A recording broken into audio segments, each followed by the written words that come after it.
Thank you, Elizabeth.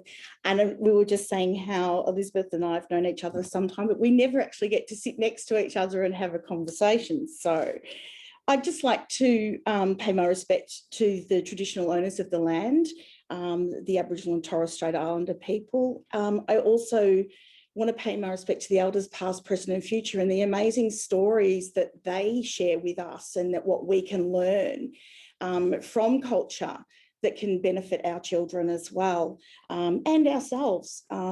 I hope that I will be able to commit to a deeper listening for better understanding and use practices and principles that we can learn from that. And also that the Yeater Institute that I'm a part of, we acknowledge that Australia, the lands were never ceded, and we commit to that ongoing truth-telling, awareness, and of course reconciliation, which is really important.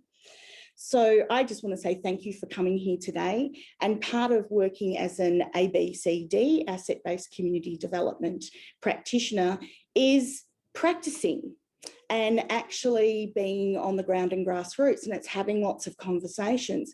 So what I'd really like to see is faces, because we've had some conversations. We're going to go into breakout rooms today, and you will be having conversations with people during this session. So it'd be really lovely to see some of your faces and get your reactions.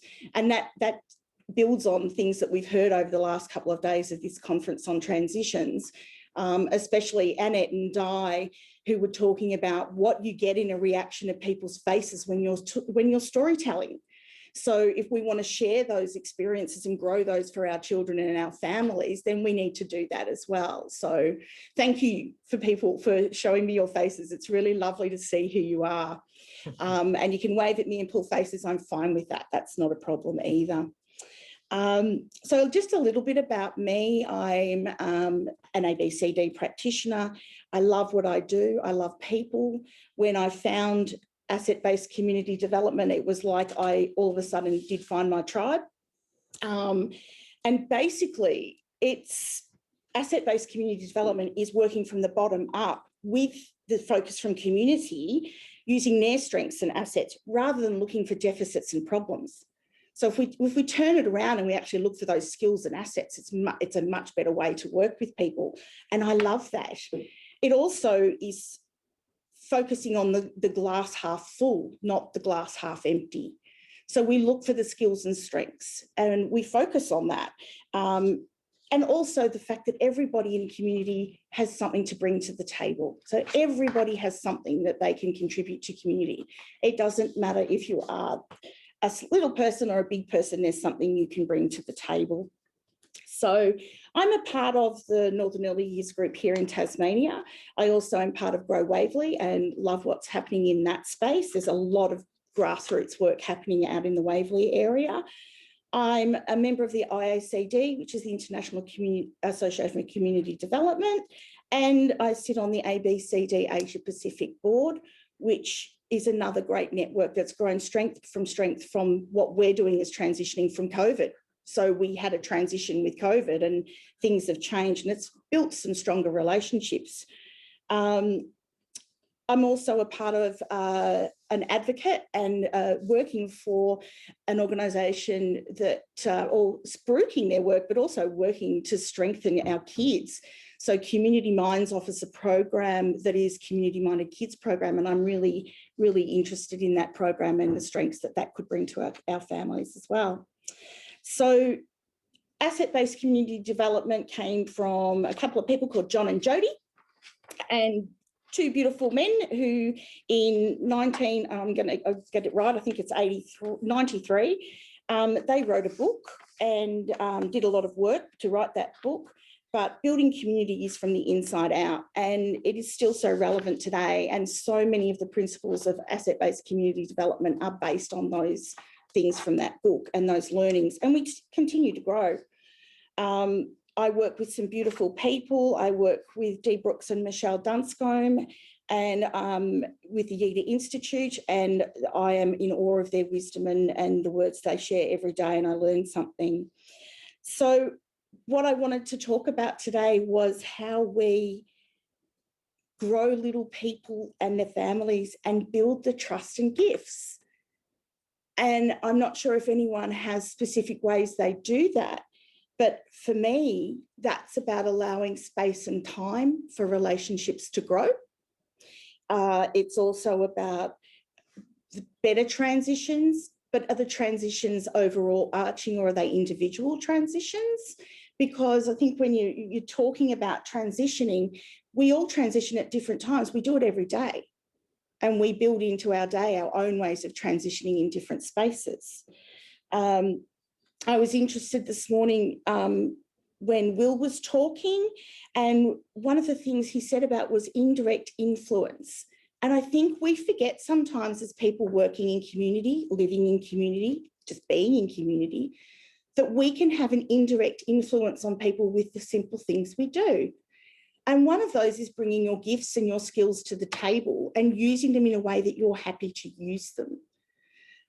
There are people, I can see a couple of people on the screen, and there are people there who use their gift about motivating people and finding what it is to get them to act through food. So we have food share, we have gardening. I myself am called Princess Fiona of Duckingham Palace, and where I live in the front yard, I have a nest of big rubber yellow ducks. So in my community, it's known as Duckingham Palace. It makes people smile, and people like to see what the ducks are doing. And it's a simple act of sharing something that can connect a community together. So there's lots of different tools that we use in ABCD, and of course the art of hosting, which is how you host yourself and how you host other people, and how we can all host each other really well together. But one of the things I wanted to speak about today and share with you, because 45 minutes is hard to fit everything in, the gifts you can give your community. And we call this the 5 H's. So what they are the gifts of the head. So things that I know about and I enjoy talking about with others, and that can be anything. Birds, art, Fiona's rubber ducks, that's fine. That's whatever it needs to be. If we can understand what people's gifts are, you know, that might be something we can link to or create something that supports their needs. Gifts of the hand. So it could be the nana knitting. It could be carpentry, sports, cooking. There's so many examples of where people share their skills or their passion that they use with their hands, that it's a connection point for people. And we know that with some of the cooking programs that are happening, that are providing recipes, but actually cooking the recipe with a child and the family there with all of the things that you're going to need for it, so they can replicate it and learn that in a different space. I would have loved another program for my 2 older children, who will hate me saying this, about how to clean up after they have cooked and made the mess properly. But that's okay. We got there eventually, and they do not live at home anymore. But that's okay. That's fine. We need those skills. We learn them. We call some things manners. We just call them life skills. But sometimes people need to, their way to connect in is share those life skills to help people grow. The other one is gifts of the heart. So this is things that you care deeply, deeply, deeply about. It could be the environment. We've got a lot of people very passionate about the environment. It could be the way we are in community.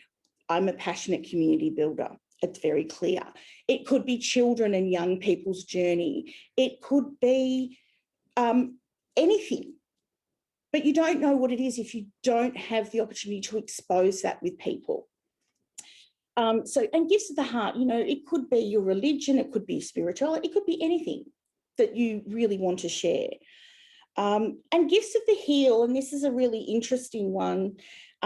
This is things that I do, but I do them with others that actually help me to de-stress or calm myself or find a balance for myself. So when I need to host myself, these are things I might do with other people. So it might be go for a walk, it may be meditate, it may be swim.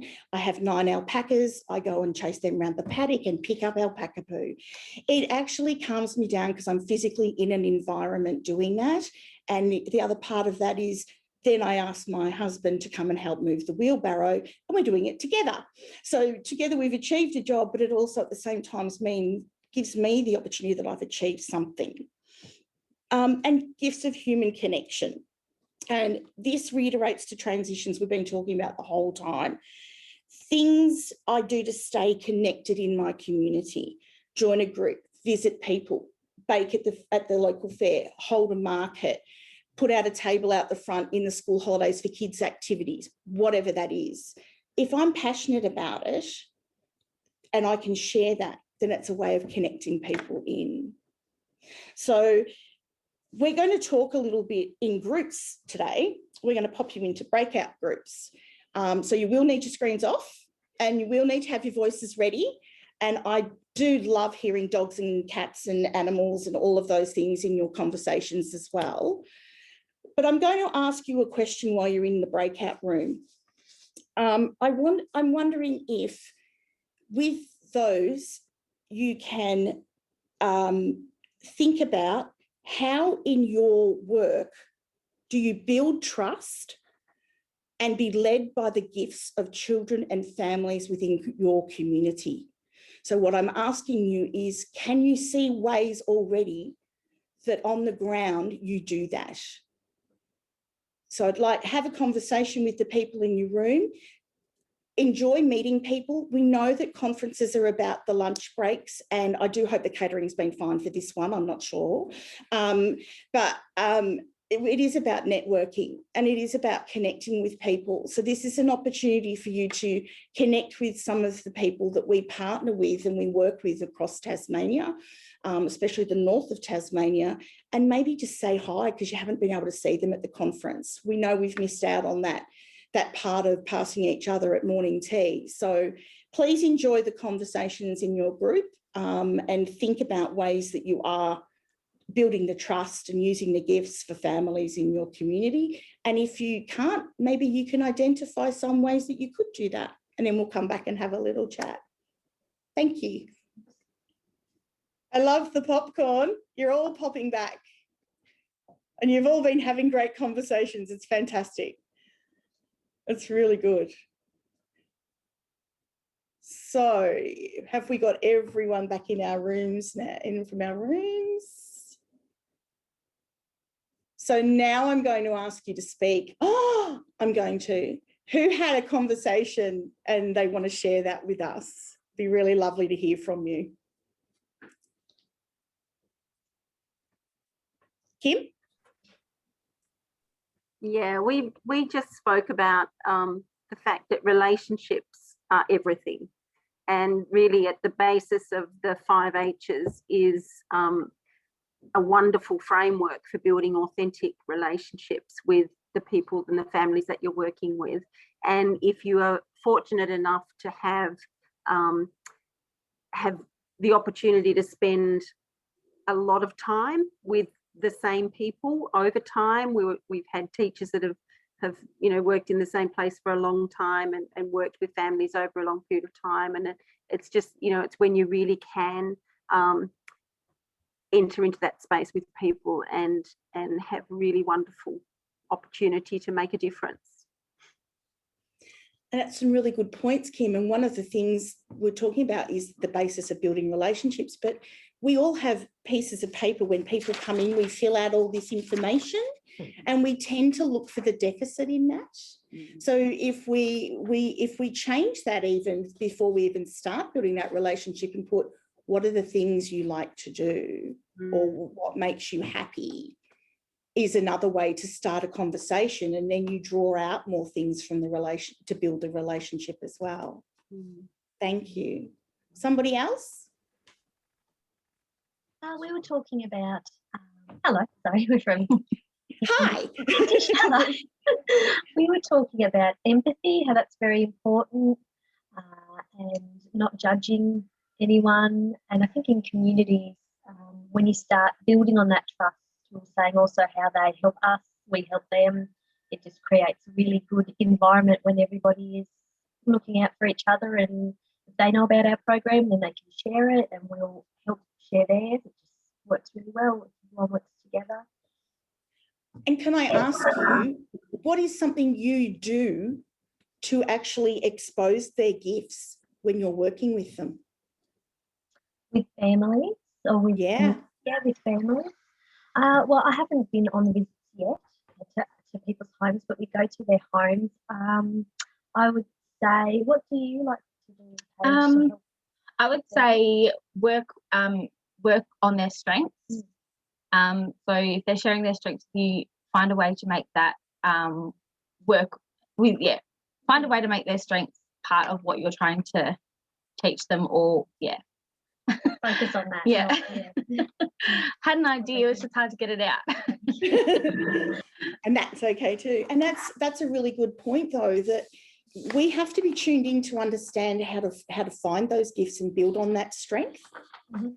If we don't have that ability, if we don't have all those things in our toolbox, how do we build those relationships as well? And how do we move them into an action for themselves as well? So it is about that personal way we come to things as well. Really listening to them. It is, and it's further than deeper listening even. Again, it's about a presence and being present when you're with people. So would somebody else like to speak?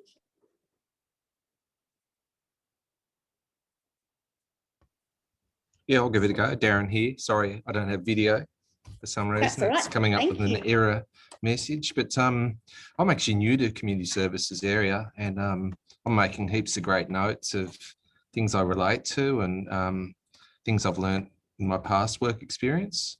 And I think taking a genuine interest in what their hobbies and what's going on in their lives is a really good thing to open up those boundaries. And like there's a couple of things mentioned in our group about growth potential and building relationships, and with kids, like making them, so I think it was Monica mentioned, making them robust enough to deal with the schooling process, for example. Yeah, so that resonated well with me. So yeah. Thank you, Darren. You're And welcome. now I have just an image of what you might look like in my head. So that's okay. And that's something else to think about is when we are working with people, and you're saying you're new in the space, so you clearly have a passion with that. And if you are already taking all these different ways of tools you can use in the way you talk to people and using your skills, because that's what you're doing, is you share your skills to help build other people's skills. Imagine if all of us used our skills and talked about what we're passionate about and acted on what we're passionate about and connected other people in, how that would work. And that's that whole in the school system as well. I think we need to think about that, is that whole way that we connect with kids in the yard, how children connect with themselves, how the families interact. We say, instead of saying, don't play with the sticks, let's build a nest, let's build a cubby house, let's build something else. Let's actually practically do those things. And because if the child's got an interest in that, why wouldn't we build on that? So, or me, I like to build nests too. Yeah, definitely. So thank you. Yeah, building the gaps, isn't it, in your knowledge, in your toolbox, as you say. Yeah. Yeah. And if we look at the gaps as opportunities, so if we look at those opportunities to grow and to use those within community ourselves, then we can further have that ripple effect as we're moving through our different communities. We're all members of community. Somebody else? I do love seeing these smiling faces.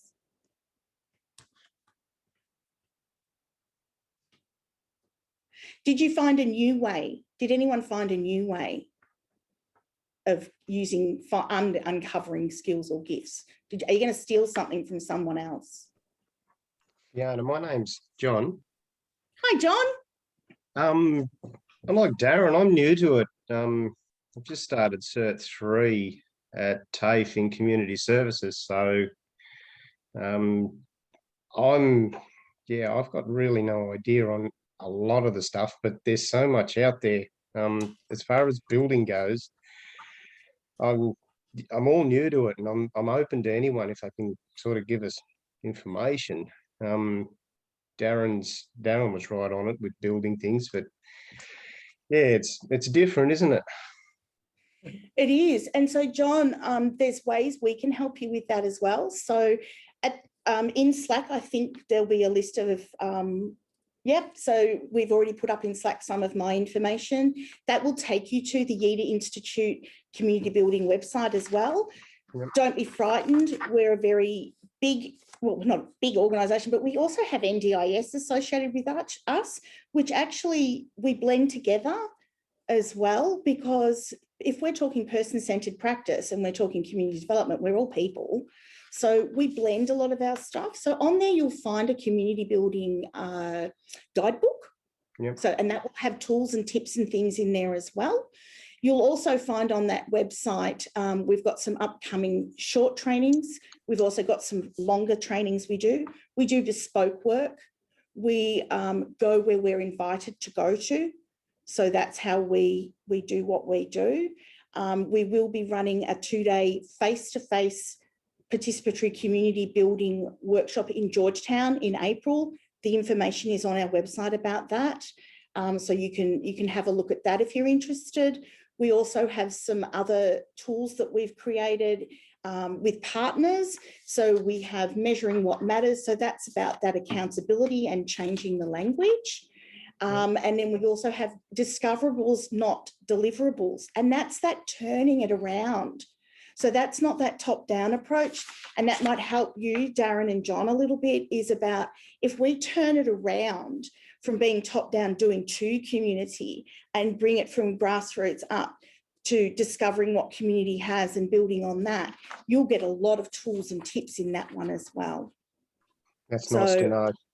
I invite you to go to any of those, and you can reach out to me as well. That's fine. I'm just out of Lonnie. Come and see the ducks, feed the alpacas, up to you. But, you know, I'm a local around Lonnie area, so always happy to meet for a cup of tea or coffee as well. And of course, everywhere I go, and people will say it, I spruik just being in your community and letting community lead instead of doing to them. We can have programs, we can have services, we can have everything. They don't fit in every community. We have to really be place-based, and we have to be able to be agile, and we have to be flexible and organic enough to recognise that impact comes from what people will bring to the table. You can be at a table with nobody else, but you're not going to make an impact to anybody. So if you're being flexible enough to have the conversations, we often say, and one of my peers says it often, if only our way of measuring community development was in how many cups of tea and coffee we've had, because it's about the conversations and it's about the listening. So we do say that quite often. So I just want to say that there's a really great quote, and it's from a lady called Reverend Jennifer Bailey. And what she says is, relationships move at the speed of trust, but social change moves at the speed of relationships. And that reiterates from me, from everyone I've heard over the last couple of days, the end of the story comes down to trust, relationships, and being present and listening to people. And if we can do more of that in our community, identify some skills and gifts and build on those, it's what's strong, not wrong. It's all of those things. We make a change. And that's a collective way of doing it. So we design things together, we work in partnerships. That's how we need to work. If we're going to have community engaged, we need to have them at the table before we want them engaged. We want the relationships before the engagement. We're not going to invite them in once a document's written and say, here, we wrote this for you. We're not going to do that. We want them to be part of that. We have to change our language. We have to shift the wording we use and turn it around to language that everyone can read, that it's accessible. It might be using pictures more.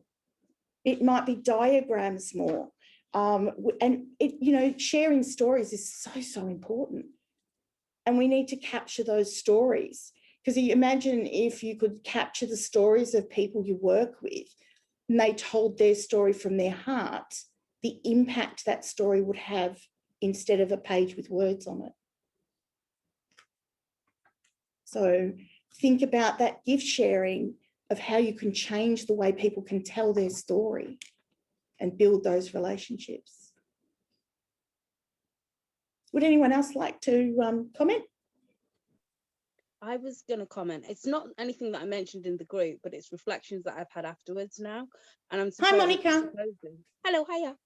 I'm supposing, and my video's just started working as well. It wouldn't work in the group. I've managed to fix it now, but how do I suppose I then started thinking about relationships and thinking about the difference of the relationship as well. So we're going to have the community relationships that we build with our parents, our children, our families, and the community. But then I also started thinking of the strategic relationships that we're going to have, because obviously we still need to have a relationship with the people that we're almost communicating with or trying to go to for their services. So it's almost like we all need to be on the same page, rather than referring our children, you know, our parents, our children, our families, our community, whatever, into a service that just doesn't get us, if you understand. So yeah, I suppose that's another thing I just reflected on, with as much as we are building relationships and being present and bringing ourselves there, there's also like a strategic element that we need to bring in our relationships as well. So that was it. Absolutely. I really love your quotes as well, but I can't write very quickly. So that relationships made the speed of trust was ace. I can't remember who you said it was by, and it was discoverable, not, what did you say? Deliverable. Discoverable, not deliverable. If you've got that somewhere, just point me to it, please. That would be great. You will be able to get those, Monica, and you can also email me or contact me, or you can connect with me through the YITA website, and I can certainly share some more information with you, and I'm very happy to do that.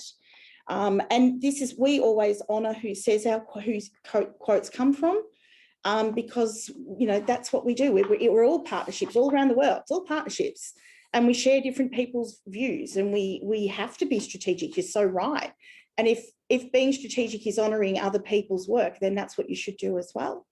And I'm just going to say that community-minded kids, when we're doing that, there's a little sticker that we use, and the symbol of that is turn me to we.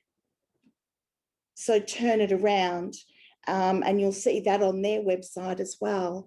And that's, imagine if we did that across the board, you know, I think that would be amazing. So, and I do love a good quote. I love a good quote because I think it's part of telling a story, and you can build a story from a quote.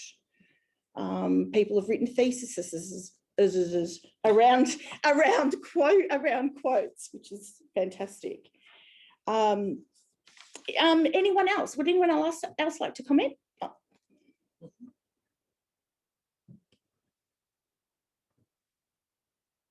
I can see some fellow community builders on the screen, and it really excites me. And I love that. And I can see inquisitive minds happening. So that's actually really good as well. So any questions? Have we got any other questions that have come through? Okay, so I'm going to give you some homework. When you go out today or tomorrow or the next day, I want you to think about looking at things in a different light.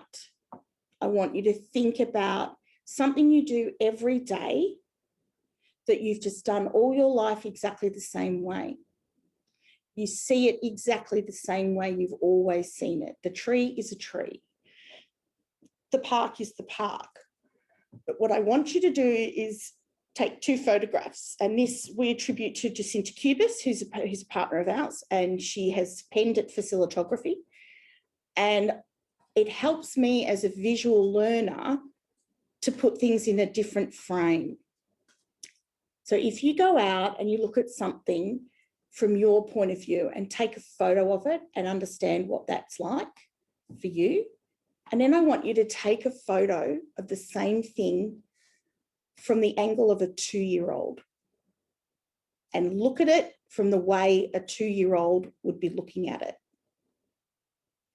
and see what the differences is when you look at things through a different lens, because that can bring about some shift, and it will open up opportunities to grow things differently. And if nothing else, I've put that thought in your head about what that can do by just shifting the lens that you think about. But the visual for me is really important because you do realise how we look at things differently. So, Fiona, I have to say that is a fabulous suggestion to make. And it answers the question for so many parents of 2-year-olds, why do they want to climb up the slide? oh my goodness, Susanna, that is so true. And I love that. It looks like you should when you're 2. It looks like that's what you do. Yeah. And we've forgotten, we've got to be grown-ups. Actually, just so you know, I'm not growing up. We forget to have the fun. We forget to do that. We forget to look at things through the eyes of children and really remember that beauty that things came to us from. That's how we get memories. That's how we get all those things.